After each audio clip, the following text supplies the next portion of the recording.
Welcome to Sakshi non stop news. రోజంతా బిజీగా ఉన్నారా? న్యూస్ అప్డేట్స్ మిస్ అయ్యారా? Don't worry.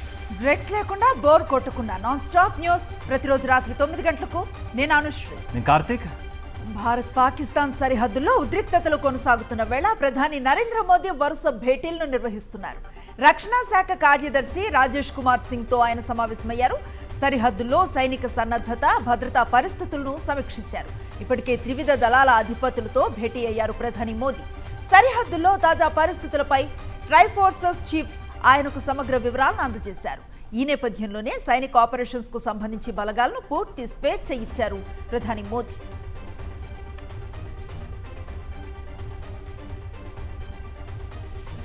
ఉగ్రదేశం పాకిస్తాన్కు భారత్ చుక్కలు చూపిస్తోంది. వరుస నిర్ణయాలతో దాయాదికి దడ పుట్టిస్తోంది.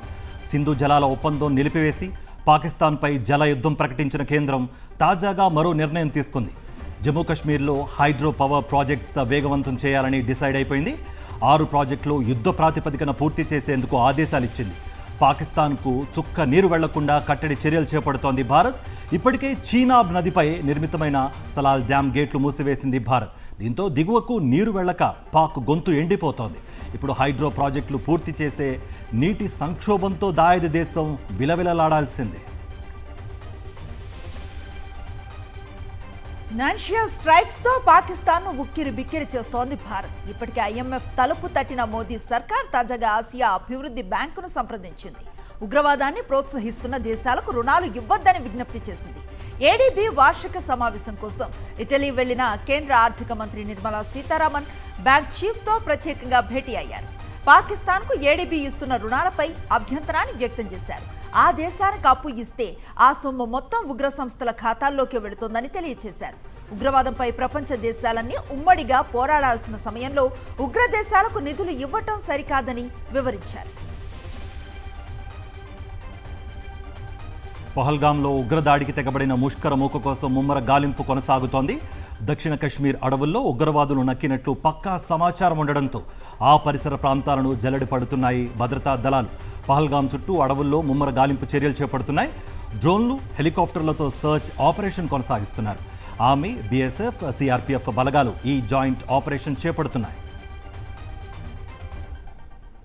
మరోవైపు పూంచ్ సెక్టార్ ఉగ్రవాదుల రహస్య స్థావరాన్ని భద్రతా దళాలు గుర్తించాయి. 5 ఐఈడీ బాంబులను గుర్తించి నిర్వీర్యం చేశాయి. టెర్రర్ హైడౌట్లో ఐఈడీ బాంబులతో పాటు టిఫిన్ బాక్సులు, స్టీల్ బకెట్లను స్వాధీనం చేసుకున్నారు. సూరన్ కోటె అటవీ ప్రాంతంలో ఈ ఉగ్ర స్థావరం బయటపడింది.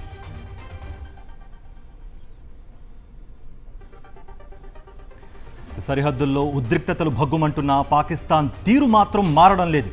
కవ్వింపు చర్యలు కొనసాగిస్తూనే ఉంది. భారత్ను మరింత రెచ్చగొట్టేలా రెండోసారి క్షిపణి పరీక్ష నిర్వహించింది పాక్ ఆర్మీ. ఈ మిసైల్స్ టెస్ట్ విజయవంతం అయిందని ప్రకటించింది పాక్. శనివారం ఉపరితలం నుంచి ఉపరితలానికి ప్రయోగించే అబ్దాలీ మిసైల్స్ను పరీక్షించింది పాక్. 450 కిలోమీటర్ల రేంజ్లోని లక్ష్యాలను ఛేదించగల బాలిస్టిక్ మిసైల్స్ను టెస్ట్ చేసింది. తాజాగా మరోసారి క్షిపణి పరీక్ష చేపట్టింది. చైనా తన వక్రబుద్ధిని మరోసారి బయటపెట్టింది. ఉగ్రదేశం పాకిస్తాన్కు మద్దతుగా నిలిచింది. భారత్తో ఉద్రిక్తతల వేళ పాక్ అధ్యక్షుడు జర్దారీని కలిశారు చైనా రాయబారి. సంక్షోభ సమయంలో ఇస్లామాబాద్కు అన్ని విధాలా అండగా ఉంటామని డ్రాగన్ హామీ ఇచ్చినట్లుగా తెలుస్తోంది. ఇప్పటికే పాక్ ప్రధాని షెహబాజ్ షరీఫ్ను కలిశారు చైనా రాయబారి జియాంగ్ జైడాంగ్.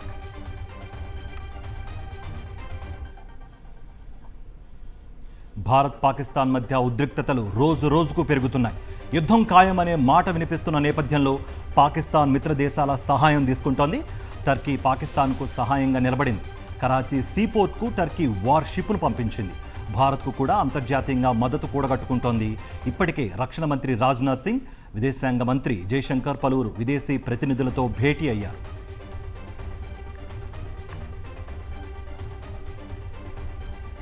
పహల్గాం ఉగ్రదాడిలో మృతి చెందిన నేవీ అధికారి వినయ్ నర్వల్ భార్యను నెట్టింట్లో ట్రోల్ చేయడం చర్చనీయాంశంగా మారింది. దీనిపై జాతీయ మహిళా కమిషన్ తీవ్రంగా స్పందించింది. ఆమె సైద్ధాంతిక వ్యక్తీకరణను తప్పుపడుతూ ట్రోల్ చేయడం సరికాదని ఖండించింది. ఏప్రిల్ 22న జరిగిన ఉగ్రవాది ఘటనలో మృతి చెందిన వారిలో నేవీ అధికారి లెఫ్టినెంట్ వినయ్ నర్వల్ కూడా ఉన్నారు. ఈ నేపథ్యంలో ఒక వర్గం వారిని టార్గెట్ చేసేలా వ్యాఖ్యలు చేయొద్దంటూ ఆయన సతీమణి హిమాన్షి ఇటీవల విజ్ఞప్తి చేశారు. ఇది కొందరు నెటిజన్లకు నచ్చలేదు. దాంతో ఆమెను విమర్శిస్తూ ట్రోల్ చేయటం మొదలుపెట్టారు. ఈ నేపథ్యంలోనే మహిళా కమిషన్ స్పందించింది. ఆమె వ్యక్తిగత జీవితాన్ని ఉద్దేశించి వ్యాఖ్యలు చేయటం పూర్తిగా ఖండనీయమని తెలిపింది.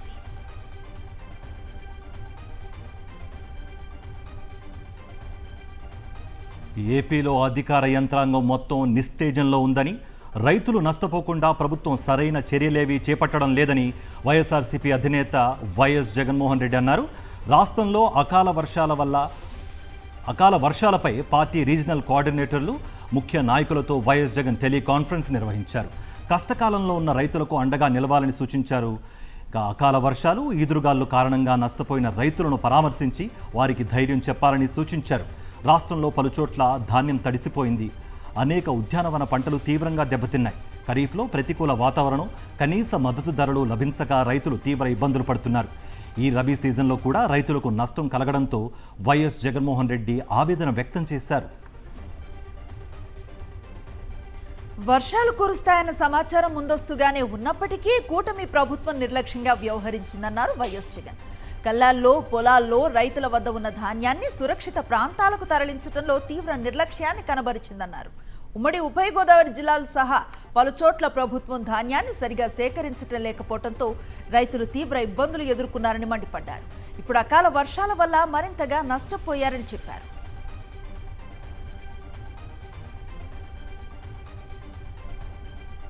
పంటలు దెబ్బతిన్న ప్రాంతాల్లో వైఎస్ఆర్ కాంగ్రెస్ పార్టీ నాయకులు క్షేత్రస్థాయిలో పర్యటనలు చేయాలని వైఎస్ జగన్మోహన్ రెడ్డి ఆదేశించారు.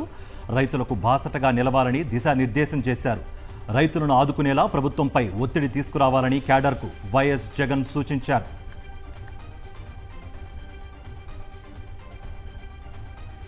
ఆర్టీసీలో సమ్మె తప్పేలా కనిపించడం లేదు.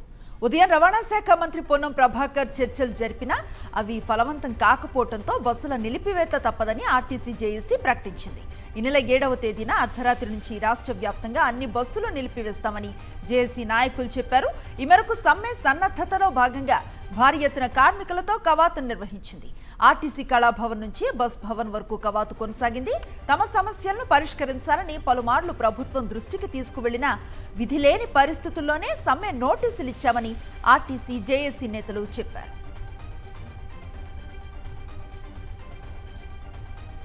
ఆర్టీసీ ఇప్పుడిప్పుడే కోలుకుంటోందని, సమస్యలు తగ్గుతున్నాయన్న పొన్నం కోలుకుంటున్న దశలో సమ్మె చేయవద్దని ఆర్టీసీ జేఏసీ నేతలకు విజ్ఞప్తి చేశారు.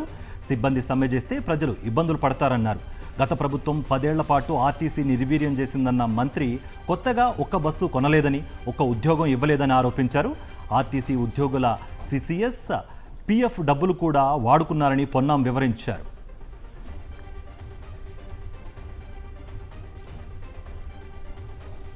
ప్రభుత్వంపై సమరమే అంటూ ఉద్యోగ సంఘాలు ప్రకటించడంపై సీఎం రేవంత్ రెడ్డి మండిపడ్డారు. మొదటి తారీఖునే జీతాలు ఇస్తున్నందుకు సమరం చేస్తారని ప్రశ్నించారు. తనను కోసినా సరే వచ్చిన ఆదాయానికి మించి ఖర్చు చేయలేనని సీఎం రేవంత్ రెడ్డి స్పష్టం చేశారు. నన్ను కోసినా కూడా 18,500 కోట్ల రూపాయల కంటే ఎక్కువ ఆదాయం లేదు. ఏం చేస్తారా నన్ను చెప్పురు ఉద్యోగ సంఘాల నాయకులను అడుగుతున్నా, ఏం చేస్తారు? నన్ను కోసుకుంటే తింటారా? వండుకొని తింటారా? ఏం చేస్తారు? లేదు, ఉన్నదే 18,500 కోట్లు. ఎట్లా వంచుదామో చెప్పండి. ధరలు పెంచకుండా, ఉన్న పథకాలను ఆపకుండా కొత్త కోరికలు నెరవేరవు. కొత్త కోరికలు కోరుకొని మనము నిరసనలో, ధర్నాలో, దీక్షలో, బందో చేస్తే ఉన్న వ్యవస్థ కూడా కుప్పగూలుతుంది. ఉన్నది కుప్పగూల్చుకుంటే ఇంక మళ్ళీ తిరిగి తేరుకోవడానికి కూడా ఇంకేం లేదు. ఇంకో దివాలా రాష్ట్రంగా మనం మారుతాము. ఇవాళ మీరు సమరాలు చేస్తే శాంతి భద్రతలు దెబ్బతింటే పెట్టుబడులు ఆగిపోతే నిరుద్యోగ యువకులకు ఉద్యోగ అవకాశాలు దొరకవు. రాష్ట్రం ఆర్థికంగా బాగలేదు, అప్పు పుడతలేదు, అనా పైసా ఎవడు ఇస్తలేడు. ఎవరినైనా కలవడానికి పోతే బ్యాంకర్లు దొంగలను చూసినట్టు చూస్తున్నారు తెలంగాణ రాష్ట్ర ప్రతినిధులను. ఎవడు ఢిల్లీకి పోతే అపాయింట్మెంట్ కూడా ఇస్తలేడు, వీడు వస్తే చెప్పులు కూడా ఎత్తుకుపోతాడేమో అన్నట్టుగా ఆ పరిస్థితి ఉంది దేశం ముందల. ఏపీ నుంచి ఒడిశాలోని జైపూర్కు తరలిస్తున్న హెరిటేజ్ సంస్థకు చెందిన కాలం చెల్లిన పాల ఉత్పత్తులను విశాఖలో ఫుడ్ సేఫ్టీ అధికారులు గుర్తించారు. జిల్లా ఫుడ్ సేఫ్టీ అధికారి ప్రభాత్ కుమార్ ఆధ్వర్యంలో నగరంలోని ఎంజీ రోడ్, మెయిన్ రోడ్, సంగీత జంక్షన్లలోని హెరిటేజ్ దుకాణాలలో తనిఖీలు చేపట్టారు. ఇందులో భాగంగా కాలం చెల్లిన పెరుగు ప్యాకెట్లను పెద్ద ఎత్తున గుర్తించారు. పెద్ద మొత్తంలో పాడైన హెరిటేజ్ ఉత్పత్తులు ఉన్న షాపులను సీజ్ చేశారు. దాడులు నిర్వహించే సమయంలో ఫుడ్ సేఫ్టీ అధికారులు హెరిటేజ్ ప్రతినిధులను కూడా తమతో తీసుకువెళ్లి వారికి షాపుల్లోని పాడైన ఉత్పత్తులను చూపించడం గమనార్హం. ఇటీవల జైపూర్లో హెరిటేజ్ పెరుగు ప్యాకెట్లు కొన్న మహిళలు అందులో కలుషిత పదార్థాలను గుర్తించి సోషల్ మీడియాలో పోస్టులు చేశారు. అవి వైరల్ కావడంతో అధికారులు దాడులు నిర్వహించారు.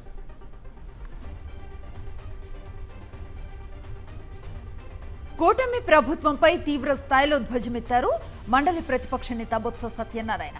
11 నెలల కూటమి ప్రభుత్వ పాలనలో ప్రజలకు చేసింది శూన్యమని, ఏడాది కూడా కాకుండానే 1,00,000 కోట్లు అప్పు చేశారని ఆయన విమర్శించారు. కొత్త పెన్షన్లు ఇవ్వకపోగా ఉన్న వాటిని తొలగించారని మండిపడ్డారు.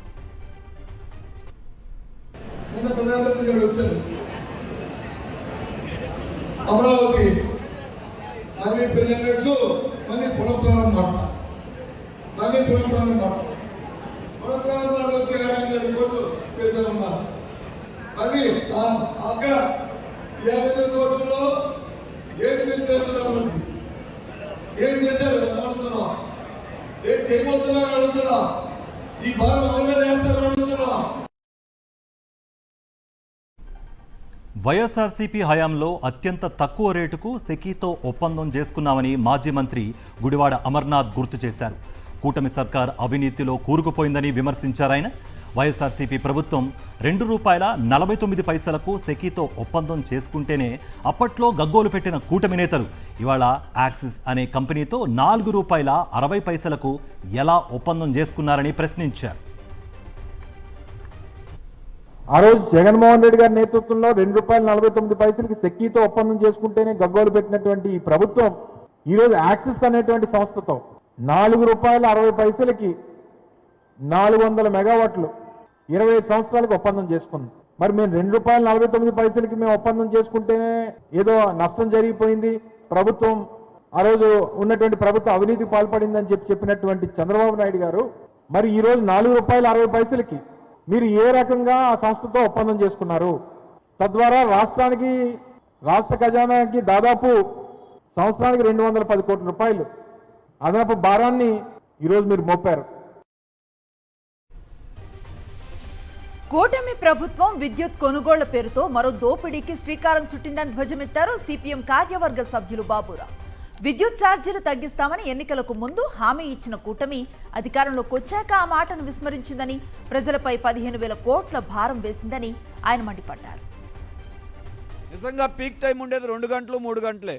2 గంటలు 3 గంటల్లో పీక్ టైం కోసం అనే పేరు చెప్పి రోజంతా సప్లై చేసే దానికి అధిక రేటు ఎందుకు చెల్లించాలి? 25 ఏళ్ళు ఇప్పుడు సోలార్ విద్యుత్ ₹2కి ₹1.30 దొరుకుతూ ఉంది. ఇంకొక 5 ఏళ్ళు పోతే అది రూపాయికి పడిపోతుంది, 10 ఏళ్ళు పోతే అది 10 పైసలు కూడా పడిపోతుంది. అంటే ఇప్పుడున్న తరాలకే కాదు భవిష్యత్తు తరాల మీద కూడా భారాలు మోపేటువంటి అడ్డగోలు ఒప్పందాలు చేశారు. గుంటూరు జిల్లా పట్టాభిపురం పోలీస్ స్టేషన్లో ఐటీడీపీ నాయకులు సీమరాజ, కిరాక్ ఆర్పీలపై ఫిర్యాదు చేశారు వైఎస్ఆర్సీపీ నేతలు. వారు వైఎస్ఆర్సీపీ అధినేత వైఎస్ జగన్ సహా పార్టీ నేతలందరిపైన తప్పుడు ప్రచారం చేస్తున్నారని మాజీ మంత్రి అంబటి రాంబాబు మండిపడ్డారు. వెంటనే సీమరాజ, కిరాక్ ఆర్పీలపై పోలీసులు చర్యలు తీసుకోవాలని డిమాండ్ చేశారు. లేదంటే హైకోర్టుకు, అవసరమైతే సుప్రీంకోర్టు కూడా వెడతామని అంటున్నారు అంబటి రాంబాబు. లోకేష్ గారి ప్రోద్బలంతో పోస్టులు, వీడియోలు పెట్టి మా గౌరవ ప్రతిష్టలకు భంగం కలిగే విధంగాను, సంఘంలో పార్టీలు మధ్యన చిచ్చు పెట్టే విధంగాను గత కొంతకాలంగా ఐటీడీపీ ఆధ్వర్యంలో జరుగుతున్నటువంటి సోషల్ మీడియాలో అరాచకాన్ని అడ్డుకునేందుకు ఒక ఉద్యమ రూపంలో వైఎస్ఆర్ కాంగ్రెస్ పార్టీ తరఫున మేము పనిచేస్తున్నామని ఈ సందర్భంగా చెప్పదలుచుకున్నాను. ఎస్సీ ఎస్టీ అట్రాసిటీ చట్టాన్ని కూటమి ప్రభుత్వం దుర్వినియోగం చేస్తూ రాజకీయ లబ్ధి కోసం వాడుకుంటోందని ఆరోపించారు లిబరేషన్ కాంగ్రెస్ పార్టీ వ్యవస్థాపకులు విజయ్ కుమార్. విజయవాడలో బహుజన సేవ ఆధ్వర్యంలో జరిగిన ధర్నాలో ఆయన పాల్గొన్నారు. గన్నవరం మాజీ ఎమ్మెల్యే వలభనేని వంశీని అరెస్టు చేసేందుకు ఎస్సీ ఎస్టీ అట్రాసిటీ చట్టాన్ని ఉపయోగించుకున్నారని తెలిపారు. SC ST atrocity prevention act కింద ఉన్నటువంటి ప్రొవిజన్స్ని మోడిఫై చేయడానికి సుప్రీంకోర్టు ద్వారా ప్రయత్నం చేశారు. నాన్ బెయిలబుల్ వారెంట్ ఉండి వచ్చినటువంటి కేసుని అట్రాసిటీ కేసు కింద బుక్ చేయకుండా జనరల్ క్రైమ్గా నమోదు చేసి తర్వాత ఇన్వెస్టిగేట్ చేసినప్పుడు దానిలో ఉంటే అప్పుడు అట్రాసిటీ ప్రొవిజన్స్ తీసుకోవాలనేటువంటి ఒక మార్పుని సుప్రీంకోర్టు ద్వారా ఒక ప్రయత్నం చేశారు. నగరంలోని అంబర్పేట BHEL కూడలిలో నిర్మించిన ఫ్లైఓవర్ బ్రిడ్జ్లను కేంద్ర మంత్రి నితిన్ గడ్కరీ ప్రారంభించారు. రోడ్ల నిర్మాణం కోసం పెండింగ్లో ఉన్న భూసేకరణపై రాష్ట్ర ప్రభుత్వం దృష్టి పెట్టాలన్నారు. ఉప్పల్ ఎలివేటెడ్ కారిడార్ ఫ్లైఓవర్ పనులు సరిగ్గా జరగడం లేదన్నారు. అందుకే పనులు వేగంగా చేసేలా కొత్త కాంట్రాక్ట్ను మార్చామని 10 నెలల్లో ఉప్పల్ ఫ్లైఓవర్ పూర్తి చేస్తామని చెప్పారు ఆయన.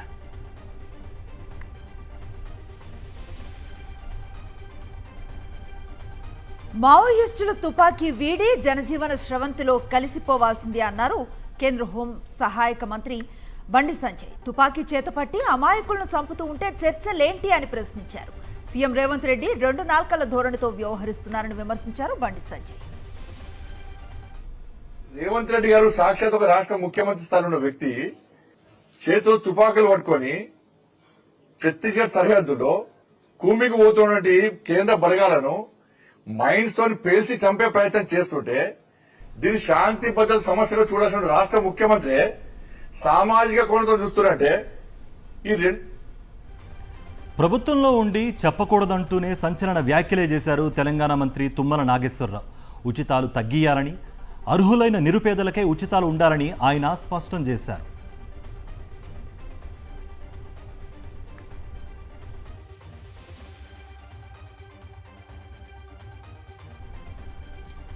ఆర్మూర్ బీజేపీ ఎమ్మెల్యే పైడి రాకేష్ రెడ్డి సంచలన వ్యాఖ్యలు చేశారు. దేశంలో సనాతన ధర్మం లేకుంటే భవిష్యత్తు ఉండదని, కుటుంబ నియంత్రణ పాటించవద్దని, వీలైనంత ఎక్కువ మంది పిల్లలను కనాలని ఆయన అన్నారు. ప్రమాదం ముంచుకొస్తోందని ఆందోళన వ్యక్తం చేశారు. మా సోదరులు మహిళలు అందరు ఉన్నారు కాబట్టి ఈ ఫ్యామిలీ ప్లానింగ్ అనేది తీసేయమంటున్నాం. మొత్తం హిందువులకు ఫ్యామిలీ ప్లానింగ్ తీసే కడుపు నిండా కనుకోరు పిల్లలు, కడుపు నిండా కనుకోరు లేనా మొత్తం. మా 4 మేనత్తలు ఉంది, మా బాబు ఉండే, పెద్ద బాబు ఉండే, 7-8 మంది ఇంటి నిండా పండగ మేక కోసుకుంటే ఆడ సరిపోకపోతుండే. ఓరి ఒక లింగడు అది పుట్టినాడే బాబరే. కానీ ఇవన్నిటితో పాటు అంటే ఎక్కడ ప్రమాదం వస్తున్నది. ఎదుటివాడు 11 మందితో 12 మందితో ఆట ఆడుతున్నాడు, నువ్వు ఫారం కోళ్ళతో ఎట్లా ఆడుతావు 2 కోళ్ళతో. ఆడేమో బాంబులు పట్టుకొని తిరుగుతాడు, నువ్వు సుధీల్ బాంబులు చూస్తే భయపడుతుంది పోరడు. నెల్లూరులో కూటమి ప్రభుత్వ కక్ష సాధింపు చర్యలు తారాస్థాయికి చేరాయి. కావలి మాజీ ఎమ్మెల్యే రామిరెడ్డి ప్రతాప్ కుమార్ రెడ్డిపై కావలి పోలీసులు అక్రమంగా కేసు నమోదు చేశారు. 2020లో తహసీల్దార్ కార్యాలయం వద్ద ఉన్న శిలాఫలకాన్ని ధ్వంసం చేశారన్న అభియోగాల నేపథ్యంలో మాజీ ఎమ్మెల్యే ప్రతాప్ కుమార్ రెడ్డితో పాటు మరో 13 మందిపై కేసు నమోదు చేశారు. ప్రభుత్వ ఆస్తుల ధ్వంసం, హత్యాయత్నం, SC/ST కేసు నమోదు చేశారు. ఈ కేసులో ఇప్పటికే సాక్షి విలేకరి శ్రీనివాస్తో పాటు మరో 4 జర్నలిస్టులను పోలీసులు అరెస్ట్ చేశారు. పోలీసు అధికారులపై ఏపీ హైకోర్టు సీరియస్ అయింది. Social media activist Varra Ravinder Reddy కేసులో అరెస్టు సమయం, తేదీపై తప్పుడు అఫిడవిట్లు ఇచ్చారని ఆగ్రహాన్ని వ్యక్తం చేసింది. సీసీ ఫుటేజ్ ఆధారంగా పోలీసులు వేసిన అఫిడవిట్లలో సమాచారం తప్పని తేల్చింది న్యాయస్థానం. 2024 నవంబర్ 8న అరెస్టు చేసి 10న చేశామని ఎలా చెప్తారని ప్రశ్నించింది. తాము తీసుకోబోయే చర్యలకు అధికారులు సిద్ధంగా ఉండాలని హైకోర్టు హెచ్చరించింది. ఏపీ ప్రభుత్వం తమకు క్లినిక్ అద్దె బకాయిలను వెంటనే చెల్లించాలని డిమాండ్ చేశారు మిడ్ లెవెల్ హెల్త్ ప్రొవైడర్లు. కూటమి ప్రభుత్వంలో తమకు అడుగడుగునా కష్టాలు ఎదురవుతున్నాయని ఆవేదన వ్యక్తం చేశారు. తమ డిమాండ్లను పరిష్కరించాలని కోరుతూ గుంటూరులోని కలెక్టర్ కార్యాలయం ఎదుట నిరవధిక సమ్మె చేపట్టారు. వైద్యారోగ్య శాఖ మంత్రి సత్యకుమార్ యాదవ్ స్పందించి ఆయుష్మాన్ భారత్ నిబంధనల ప్రకారం ఉద్యోగ భద్రత కల్పించాలని డిమాండ్ చేశారు. రంగారెడ్డి జిల్లా ఇబ్రహీంపట్నంలోని విజయలక్ష్మి ఆసుపత్రిలో దారుణం చోటు చేసుకుంది. 5 నెలల గర్భిణికి నర్సులు చేసిన వైద్యం వికటించి ఆమె గర్భంలోని కవలలు మృతి చెందారు. ఇబ్రహీంపట్నం మండలం వెలిమినేడుకు చెందిన బుట్టి కీర్తి తనకు కడుపు నొప్పిగా ఉందని ఉదయం 5 గంటల సమయంలో ఆసుపత్రికి వచ్చారు. ఆ సమయంలో డాక్టర్లు లేకపోవడంతో నర్సులు ఓ లేడీ డాక్టర్కు ఫోన్ చేశారు. అనంతరం వాట్సాప్ వీడియో కాల్ ఆమె సూచించిన విధంగా చికిత్స చేశారు.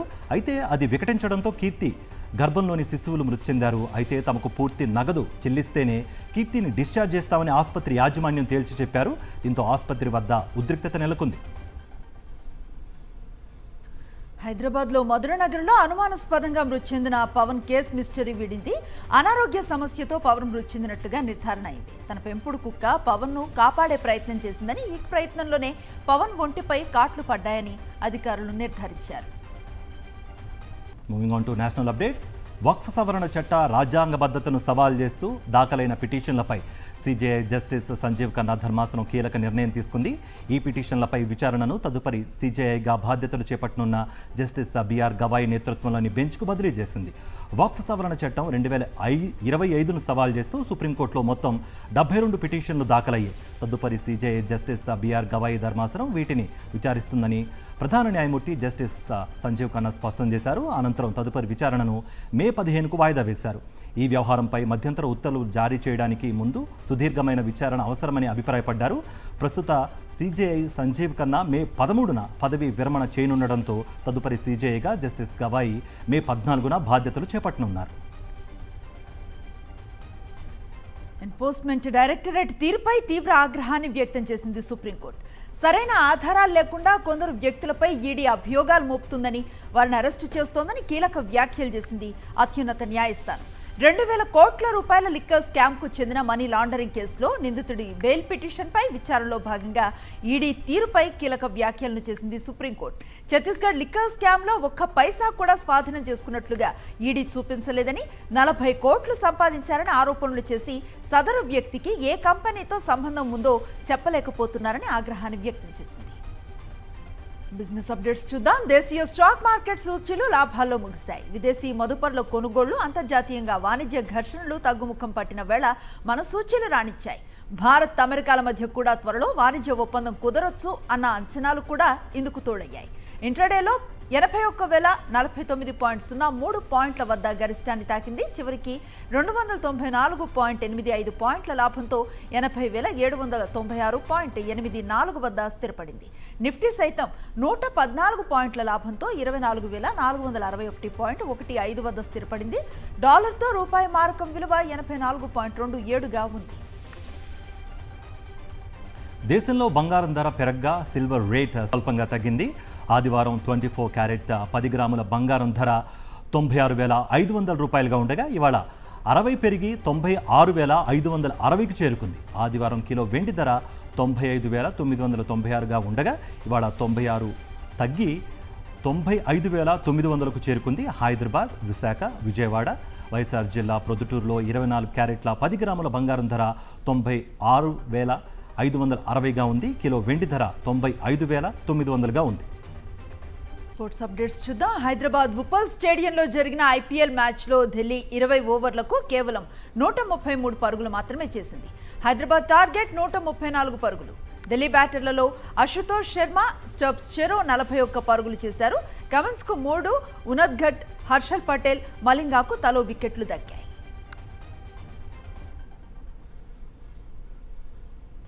That's all in non-stop news.